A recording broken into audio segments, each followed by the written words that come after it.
Magandang hapon po sa inyong lahat. Alam niyo ho,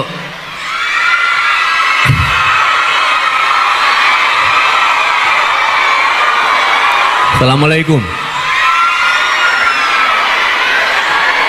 Ako ho ay umaapaw ang kaligayahan sa puso ko.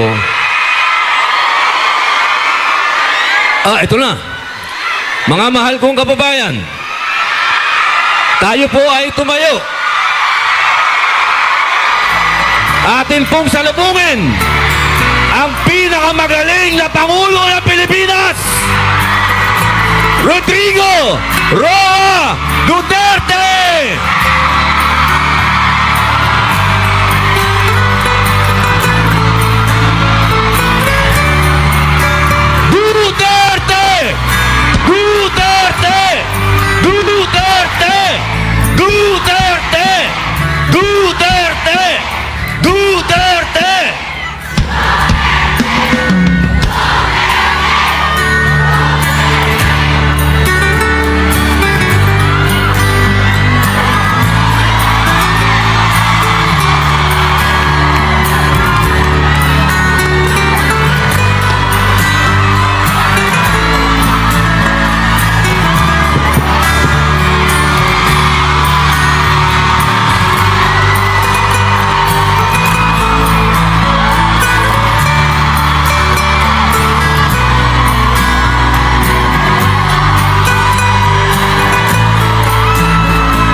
Magandang hapon ho sa inyong lahat. Alam niyo, I do not know if you still believe in me.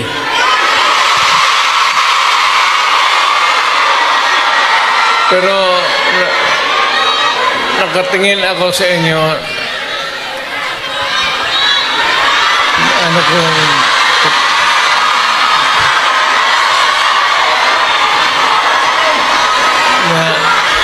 Dapat magkita-kita tayo doon sa ating bayan. Kaya lang sa sitwasyon natin ngayon, kailangan talaga pumunta tayo sa ibang bayan maghanap buhay. Pero sa akin, the fact that malayo kayo sa pamilya ninyo,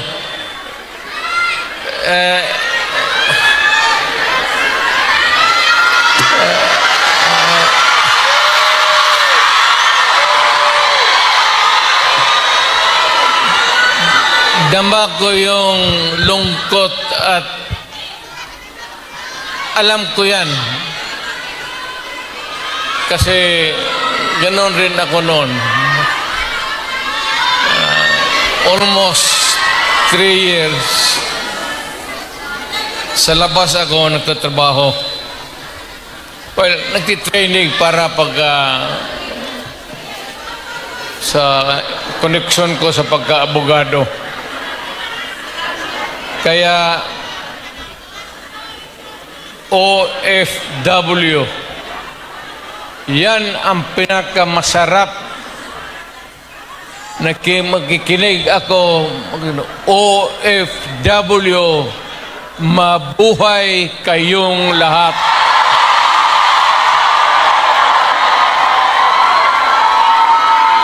At ang mundo dapat magpasalamat na merong mga Pilipino na magpunta dito sa kanila, sa ibang bayan, para magtrabaho para sa kanila at para sa atin, makaipon ng pera para sa pamilya natin.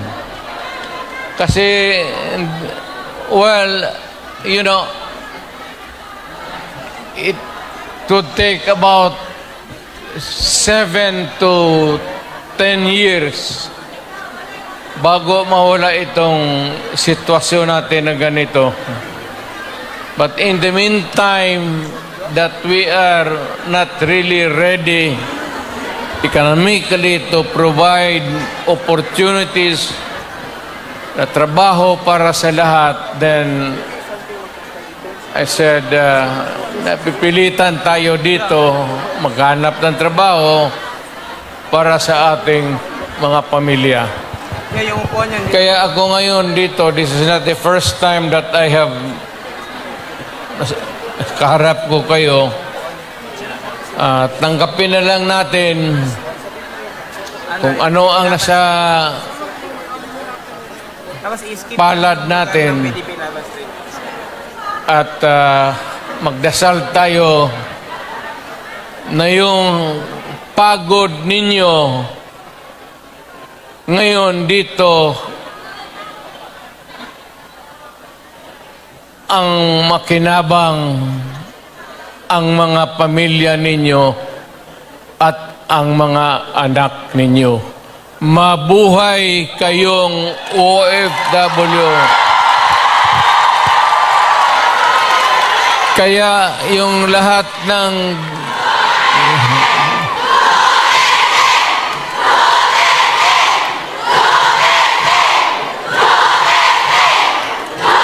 kaya kayong lahat ng mga dalaga pa,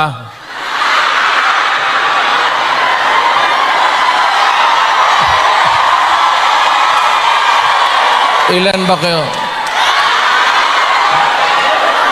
Matagal pa naman ako dito, 1 buwan pa. Pakasalan ko kayong lahat para lumigaya kayo at magkaroon ako ng maraming pera.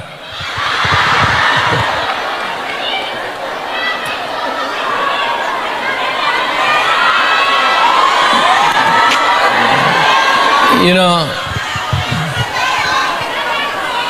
hindi lang ito sa sabihin ninyo. Hindi ako nagbubula, ha? Yung mga taga rito na tumanda na nung nakilala yung pamilya ko. Yung matanda na, yung may karanasan sa Davao noon, alam ninyo yan na ang sitwasyon namin pareho sa inyo. Matagal kaming walang ama kasi abogado siya. Maano pa naman ang Pilipinas noon, ang hanap buhay nasa siyudad talaga. Ang abogado walang silbi dyan pag sa barangay. So, ganun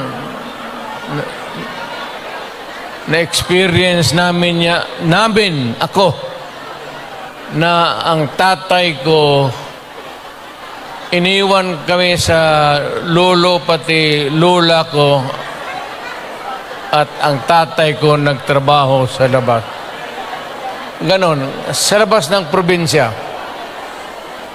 So, damang-dama ko talaga yung buhay ninyo. Huwag na yung kalungkutan. Huwag na yung, kasi that's reality. Ginusto mo natin sa hindi, kailangan talaga maghanap buhay. So, huwag na masyado yung mga sentimental na ano. Basta dito, punta tayo dito, nagtrabaho. At nandito kami, pinsan, napasyal ako, kasama ko ang anak ko. Saan ba si...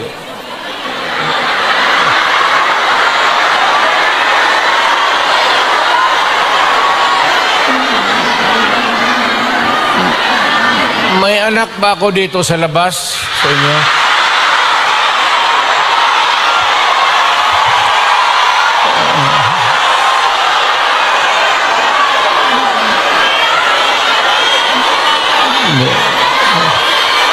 Sobra naman yung 5. Pagkaalam ko 2.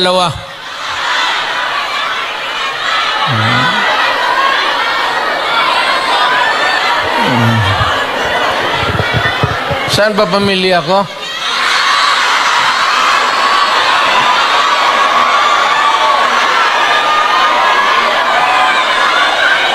Wala pa, sir. Wala pa. Wala pa si Inday na nakausap. Okay na. Ang importante dyan si Inday kasi Inday yung politiko eh. So, mabutit naman. Nauna na.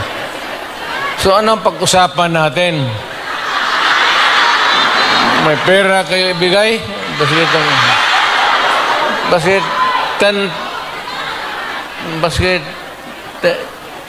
10 Hong Kong dollars lang. Marang makin ako kitain dito.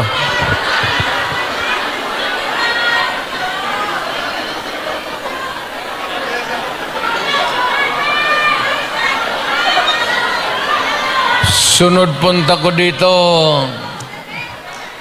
magministro na ako. Kasi pagtapos ng usapan natin, give, kaya lahat. Well, ang problema natin sa Pilipinas ngayon, hindi na kasing bigat noon. You know, you'll have to be patient with government. It is not at all times maganda. Minsan ang gobyerno may kapalpakan. Ang akin lang, well, of course, kasi from the outside na ako, na makikita ako na yung ganito, yung seldom na tinitignan ng tao, ng Kongreso, na masilip lang man kayo kung ano ang kailangan, not only dito sa Hong Kong, but all over the world, Filipinos who work there because they have to. So, ang akin, nagpapasalamat ako. Ang una-una, yung tulong ninyo sa economy ng bayan. At second, yung social order. Yung problema na yung mga anak natin makapag-aral ng husto.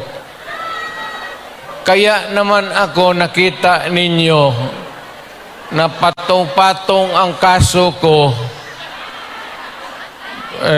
Sa totoo lang, baka ang balita ko may warrant daw ako pag... Hindi, totoo. Yung sa ICC or something. Matagal na akong hinahabol ng mga putang ina.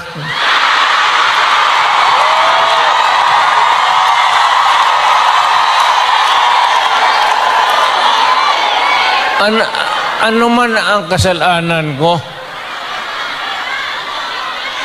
na ginawa ko man ang lahat sa panahon ko para may konting katahimikan at mapayapa ang buhay ng Pilipino. Ang problema nito, ewan ko kung ang tingin ng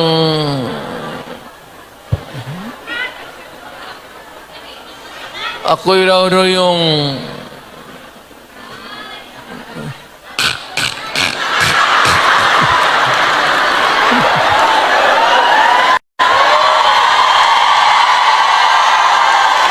o ganito na lang. Ito ganito na lang. O sabi ko, assuming na totoo talaga yung naririnig ninyo. Bakit ko ginawa yan? Para sa sarili ko? Para sa pamilya ko? Para sa inyo at ang inyong mga anak sa ating bayan. Kaya ako man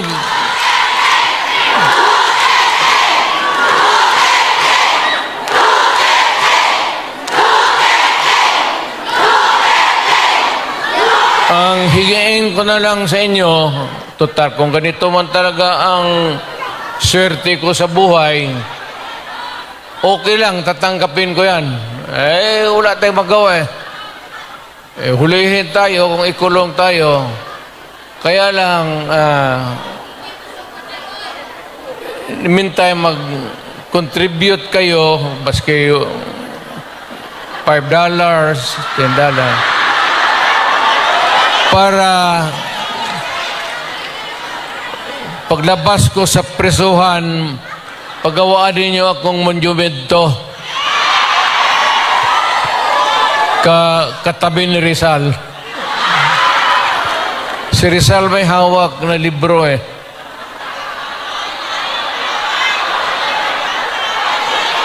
Akin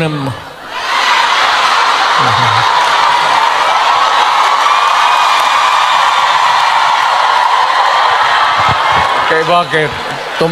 Tumahimik ba ang bayan natin kung Pilipinas hold up dito, hold up. Wala nang ginawa ng tayo mga ayaw ng gulo, napipilitan tayo to confront evil because nandyan sa harap natin. Sino ba naman gustong pumatay? Putang inang yan.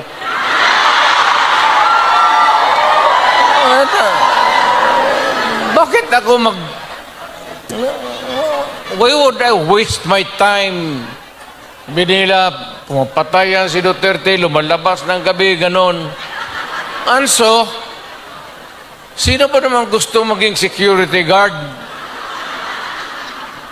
Na ang kinuha ko law. So, but, guro sa trabaho, saka alam mo sa gabi, dyan rin lumalabas yung mga masasamang tao. At dyan rin lumalabas yung nakakatakot na magandang babae sa buong bayan.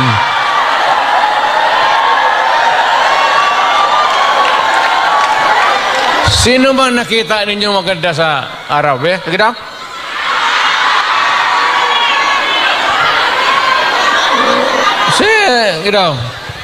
Sa araw. Yung nagtatrabaho, pati ng basket, na mamalinggi. Pero pagkagabi, makita mo, lumalabas. Mga anghel, gising na. Ang mga demonyong putang inatulog na.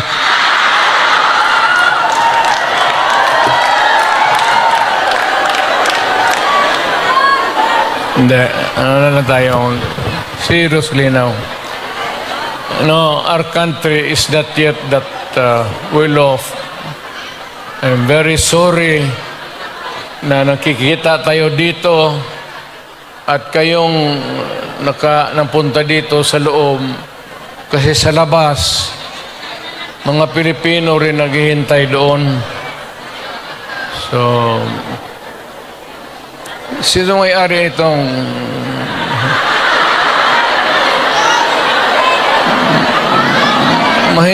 mahinang klase? Siguro contribute lang tayo. Gawa natin third floor. For exclusive use. Para every Saturday makita-kita tayo.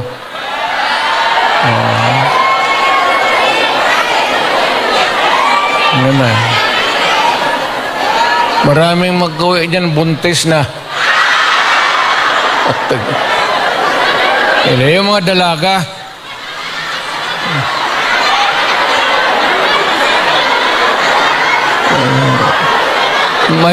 Mahirap kaya walang ano.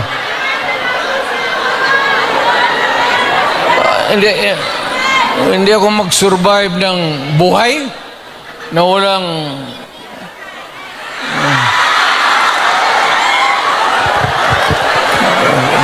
dito pa. Nandiyan ba asawa ko?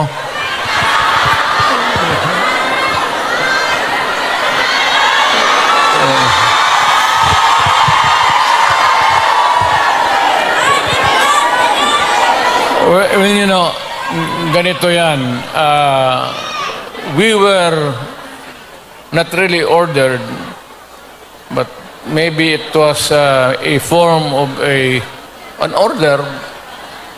But ang dumating sa atin ay request from the Hong Kong authorities that we avoid talking about politics.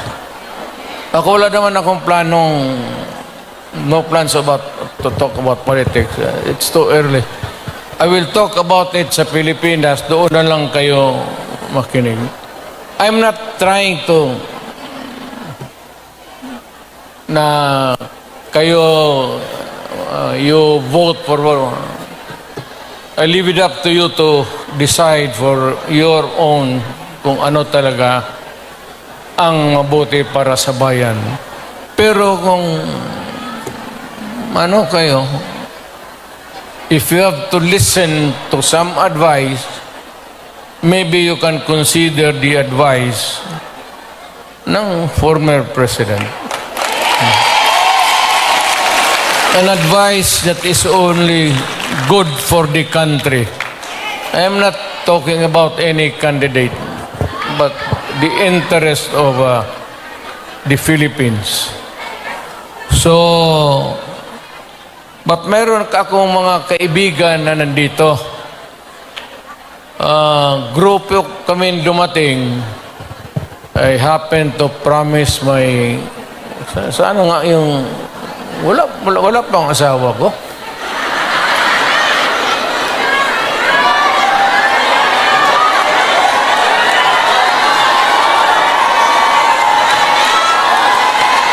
Wala ah.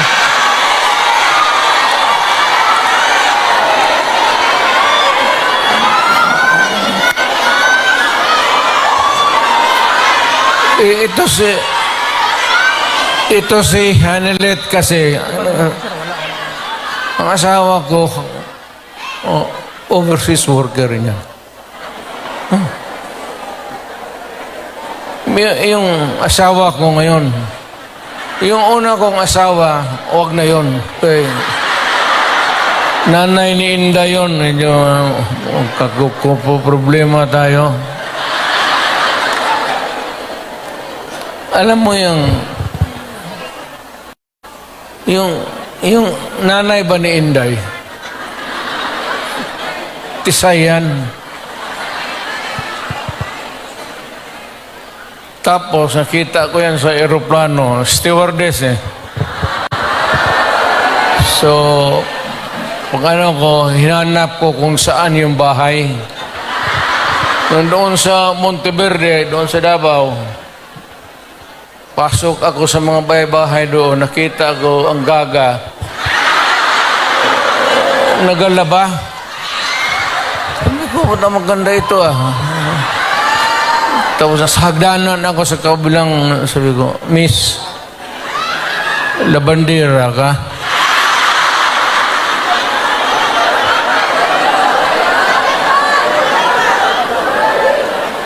Ewan ko kung sino ang taga-Davao dito.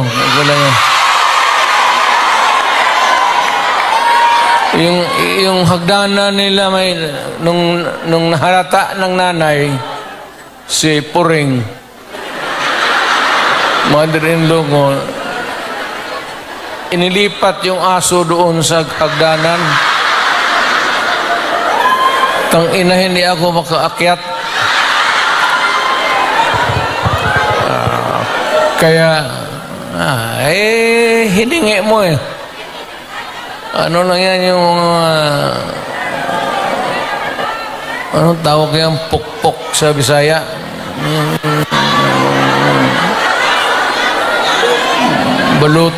Balutin mo ng karne, tapon mo doon.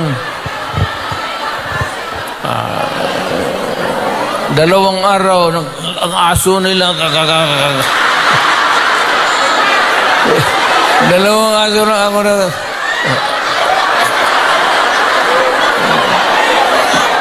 tangina mo. Nung namatay, kasi yung nanay ni Elizabeth may puesto sa bangkiruhan, mga damit. Kaya, yun. Ito naman si Elizabeth, mahaba ng istorya. Pero basta tinanan ko. Dinala ko sa Digos. Kasi nung na high school ako, nag-abot ako ng Digos. 7 years ako sa high school eh. May graduate school na doon. Umabot talaga ako ng Digos, putang ina. Doon na ako nag-graduate. Sa bagay, sa totoo lang ha, hindi ako nanggayabang. Nothing to be proud of. Nothing to... Alam ba ninyo, ang presidente ninyo, 7 years high school.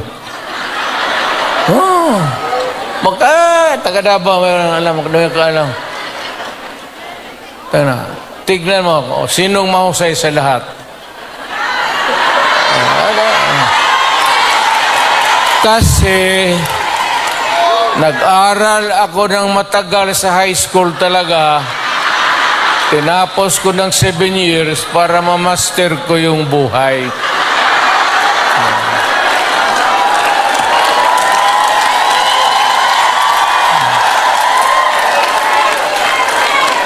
Ngayon, noon nagpunta ako dito, punta kami ng pamilya, wala man kaming kilala. Ngayon, magpasok ako sa harap ninyo, mayabang na. Mga kababayan, ano bang sunod ang gagawin natin? Ano ba itong Pilipinas? Maligaya kayo o hindi? Maligaya pala ka. Sa bahay, hindi na. Yung Inday na. Yun ang maldita.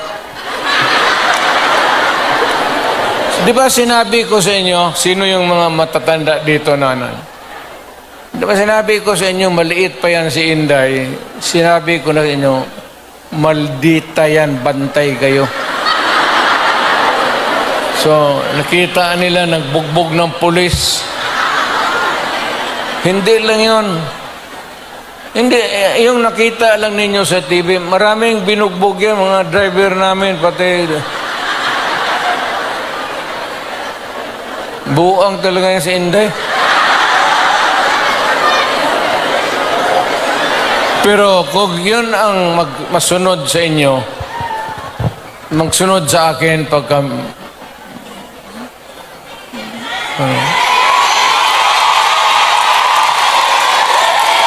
maswerte kayo kung yan ang magsunod sa akin. Kasi malapit na tayo talaga sa gira. Mamili kayo ng kalaban. Hindi, mano yan si Inday. Bright, smart, pero mainit ang ulo.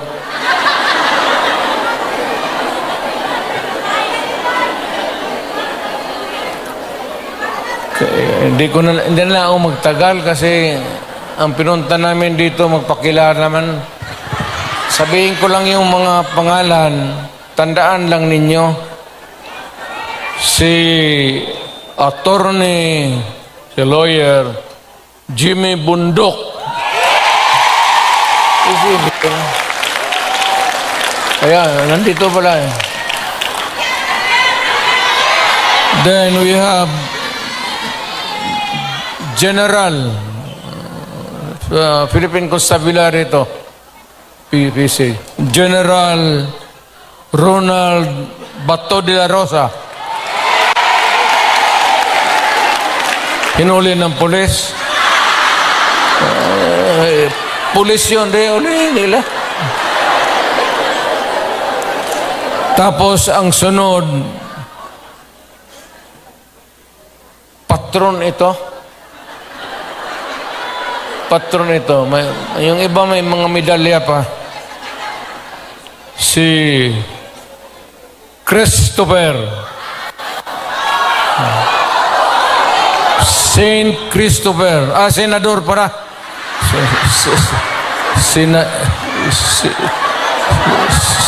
Senador Christopher Lawrence Bongo.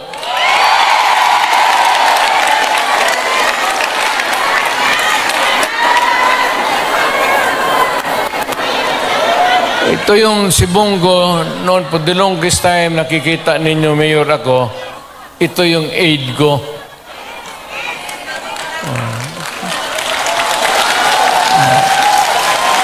My first aide was a military man. Si Lieutenant, si Jimboy. Kabarkada niya namatay. Tapos sabi niya, kung wala pa akong kapalit, many years ago, nag-volunteer siya. Sabi ko, sige. Pero mahusay, Senator Bongo. Pero walang ito bright ito. Bright talaga ito. Chinese eh. Ang check, magkwenta ito sa yung mga finances namin, gano'n. Hindi na magamit ng calculator. Dito lang. Putang ako nga, 1 plus 1, 3 na.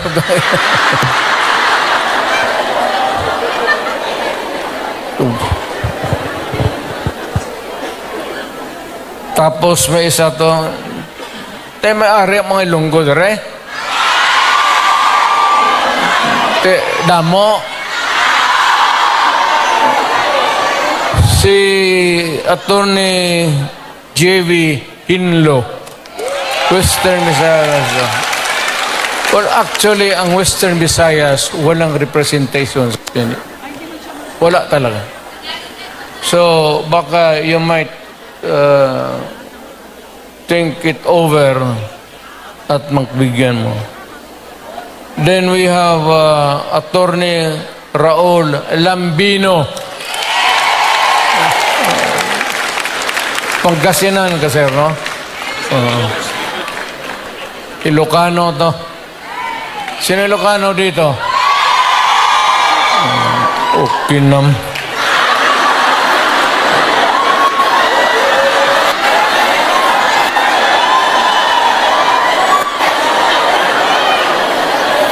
Ang sunod si Rodante Marcoleta. Is a very decent man.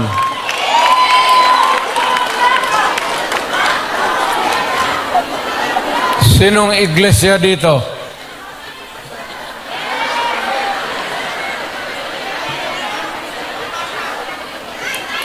Kandidato natin yan, ha?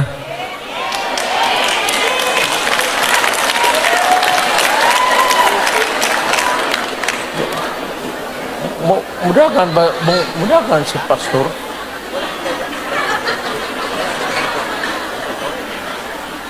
Kibuloy na daga. Si Pastor Kibuloy Mayor, nasa study dito. So kung hindi mo siya dito sa ating sunod nga study dito. Puro mudahan siya. Si Pastor Kibuloy. Andito pala. Hindi ko alam yan, ha? Honestly. Tatakbo pala.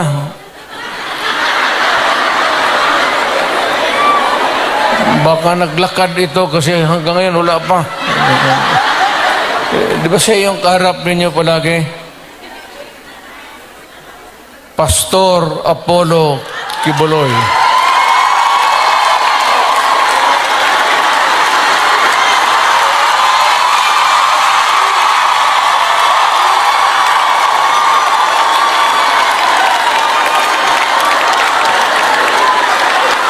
Tingnan yung relo niya, pati yung relo ko. Pareho.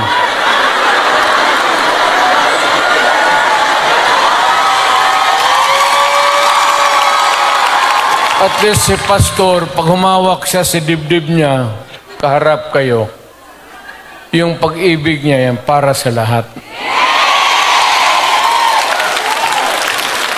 Kami naman, kung maglugod, tapos nakatingin ng magandang babae,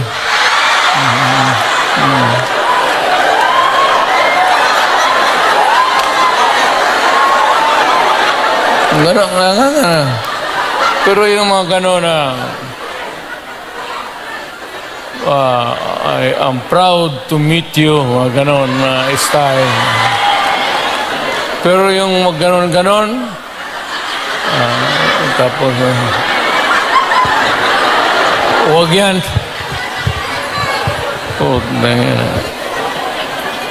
Ang sunod si Attorney Vic Rodriguez. Ito, mahusay ito. Mahusay talaga ito. Galing ito ng Malacañang. Sana ito maging chief of staff, pero ayawan ko. I will not elaborate. Ayaw kong magsira ng tao. Pero ito, umalis ng Malacañang because it was a matter of principle for him. So, maintindihan na ninyo. Talagang prinsipyo na tao. So, itong isa,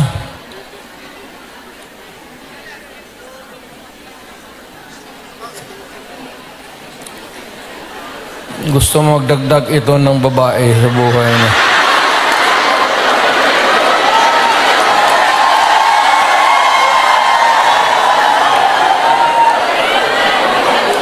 Itong magdagdag ito ng mga 3 pa, kulang ang sweldo nito. Si Epe sa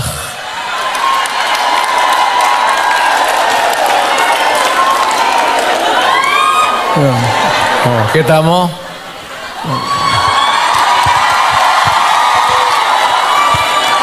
Basta yung magganyan-ganyan.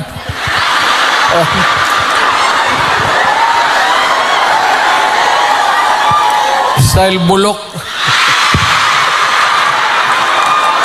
Oh.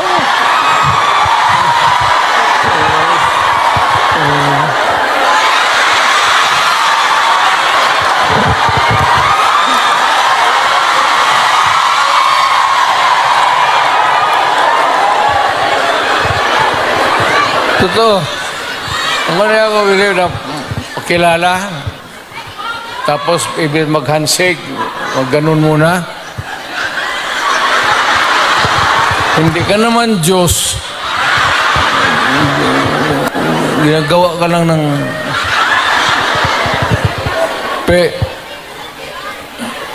ibahin mo. Ibahin mo na yung style mo. Bulok na yan.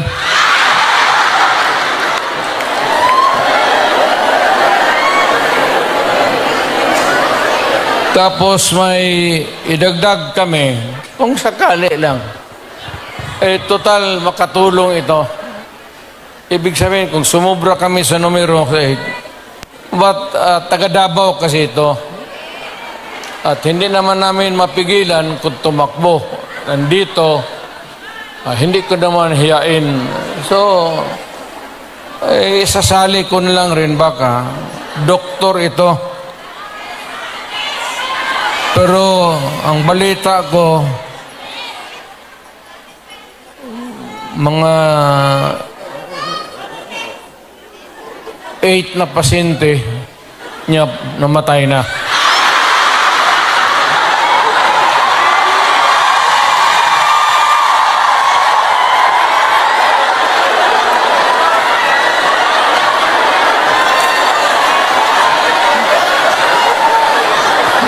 Either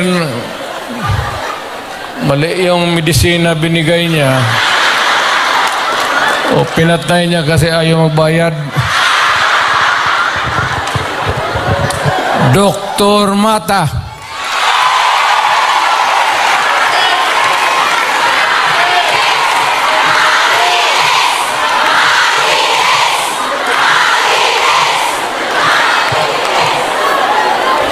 Kumpiyansa kayo niya. Sa totoo lang, sa lahat na mahiya lang ako sa lahat na binasa ko, at least 2 lang ang 3 ang medyo matino dito.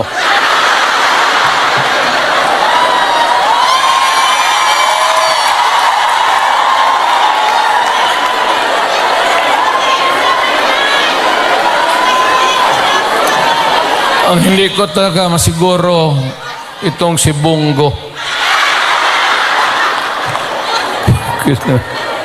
Hindi, mababait ito sila lahat.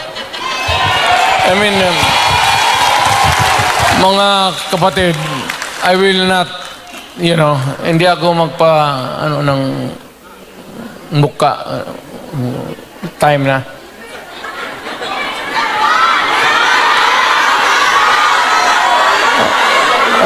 Ikaw yung manager dito? Ito yung mag-protocol, Mayor, na si Robin Padilla sa dito ng body. 20 minutes pa, 20 minutes pa, 20 minutes.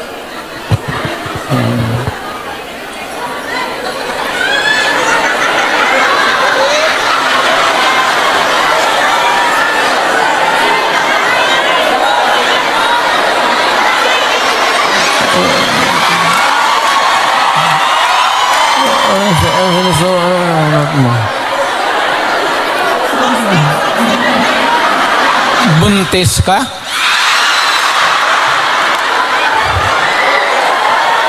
Imposible naman. Surat mo uli.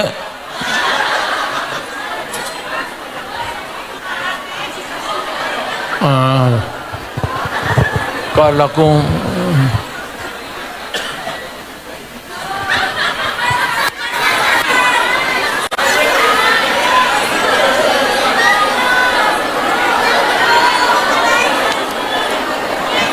tayo talaga itong babae. Kaya ka litse-litse yung buhay ko. Paski ng presidente ako. Dahil sa babae. Kasi maraming bisita dyan sa Malacanang noon. Tapos may makita ako babae na maganda. Unahin mo yon. Bakit magreklamo mo? Pinabuntisan ako ng gwardiya mo sa... Tangina. Dito tayo sa party list. Si Harold Duterte. Alam mo, I have not... Hindi ko na nakilala itong... Nandito ba? Hindi ko talaga nakilala ito. Si Brian Lim, ang representative.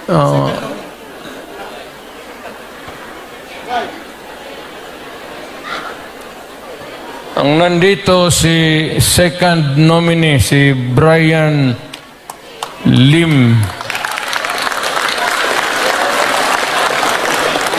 So, may dalawang injector dito. Go pati Lim. Dito na lang kayo magtakbo sa Hong Kong. Oh, sige.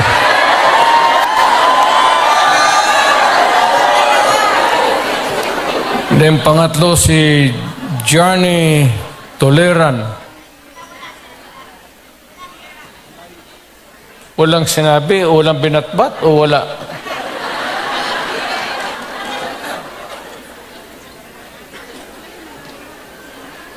Bakit? Wala siyang pamasahe? Ay, takbo-takbo kaya yan ang imong ngayon. Takbo-takbo tapos walang pera.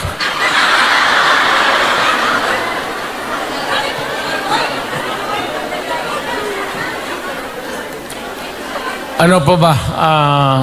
Ano pa ba ang seriously now? Ano pa ba ang dapat ninyong malaman? Well, one is that we're trying really to improve the governance of the country to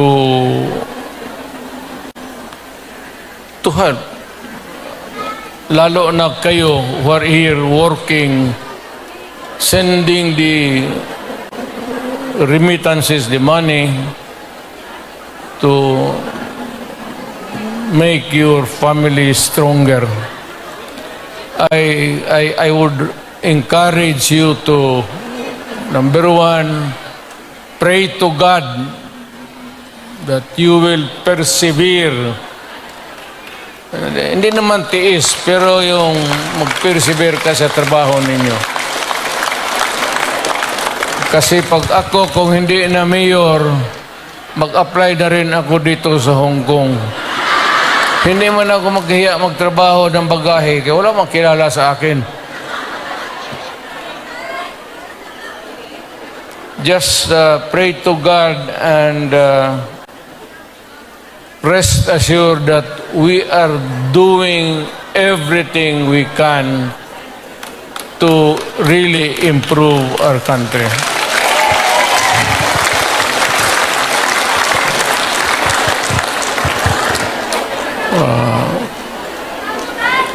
Well, anyway,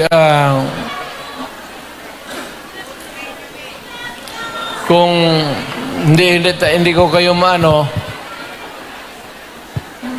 mayang gabi sa may plaza ba dito? Mag-upo lang ako doon, isa-isa lang. Hindi sabay kasi, hindi kaya. Istorya tayo ng problema natin sa buhay.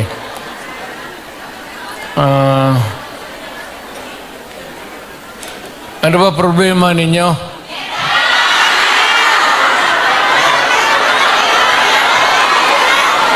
Ano problema ninyo?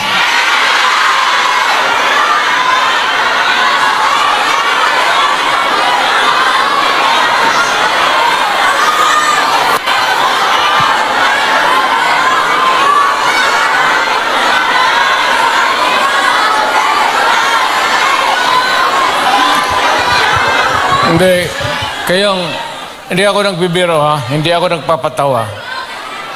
Kayong may mga asawa, keep your faith in the marriage. Huwag kayong magbitaw dyan sa temptation, you're here to help your family and do it.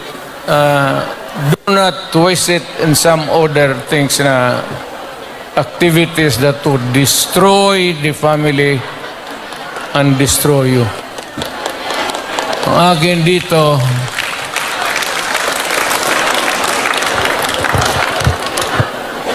dito, punta lang ako from time to time. Pero kung kailangan talaga ninyo, hindi ako nagbiro ha. Kung kailangan talaga ninyo, if you want something brought to the attention of the authorities here in Hong Kong, whatever it is, problem, makausap natin, I am willing to do it. Malapit lang naman, it's 1 hour 30. Hong Kong and Davao City are equidistant. 1 hour 30 minutes lang rin ang... So I can come. Kung ano lang, huwag kayo pabigla-bigla. Huwag kayo mapabigla-bigla. Kung hindi mo kaya, sino bang... Yung leader ninyo, kung hindi ninyo kaya, baski ano klase yung problema, kung hindi na ninyo kaya, tawagan ninyo ako.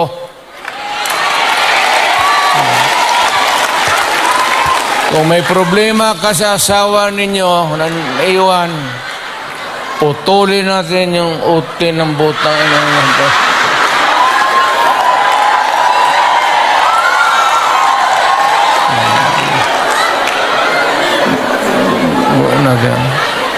Basta nandyan lang ako sa Davao. Matagal ako nagserbisyo. I started as a prosecutor. I was doing trial work in court. Then vice mayor, mayor for the longest time. Alam ko ang... basta alam ko. Okay na to.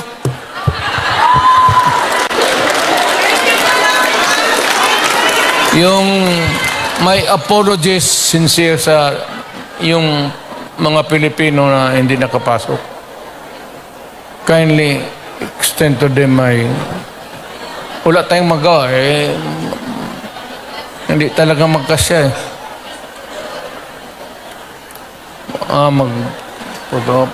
Sige.